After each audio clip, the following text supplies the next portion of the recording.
When you play the game of Purge, you either win or you die.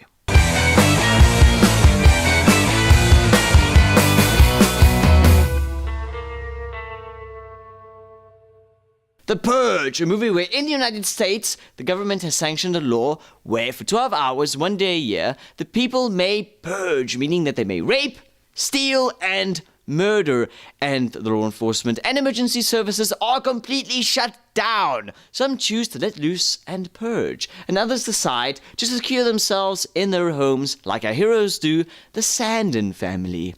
Right from the start, you know there's a lack in humanity. People don't seem normal. You see the neighbors and they act very strange. One of the neighbors in this film was like, "I made you some cookies." And ironically, Mr. Sandin is the top salesman of his own security system in America. And from there you meet the rest of the family. First, Cersei Lannister, who is by far the best actress in this movie. The disturbed son, who has this really cool yet sick-ass toy. When I saw that thing, I was like, what kind of parents would let their child have such disturbing imagery? And finally, we meet the super hot daughter. When I saw her, I was like, if she were to walk up to me and said, "The purge has begun, and I am going to rape you now," my reaction would be, following this, the security systems are set up and the house is on lockdown. But nevertheless, the youngest lets in this guy who is the target of this group of psychopaths. And that moment I was like, that's bullshit. Why was this child privileged certain information that no child should have when you're trying to secure your house and keep crazy people from getting in your house who want to try and steal, rape, and murder you? I will admit, though, that our psychos are a bit freaky and they had really cool masks. I would wish that for my next Halloween that I would have a mask like that. But when it came to actually trying to scare me or mess with me psychologically, they didn't do a very good job.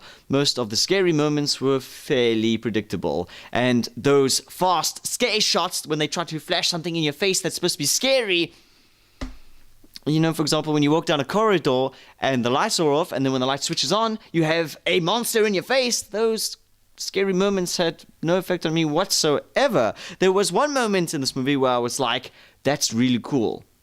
A 5-minute action sequence that kicked ass.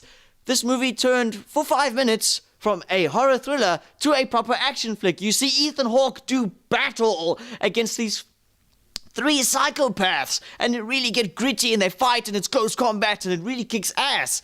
A major problem with this movie, though, was the execution of the story, the writing, and the dialogues, where I found it very boring, actually. As Charles Dance would say, when it comes to actors and executing bad writing, actors spend a lot of time trying to make a silk purse out of a pig's ear, which the actors failed but tried to do in this movie, which is a predictable standard slasher flick. And in the end, I would give this flick a 6 out of 10 since the daughter is super hot, but I must remain objective. So in the end, I'm going to give The Purge a 5 out of 10. Wipe out! So listeners, have you seen The Purge? What rating did you give it? Yes, no, and why? And if your government allowed you for 12 hours, 1 day a year to purge, would you purge? Would you give in to your human desires? So listeners, thank you for listening. So until next time!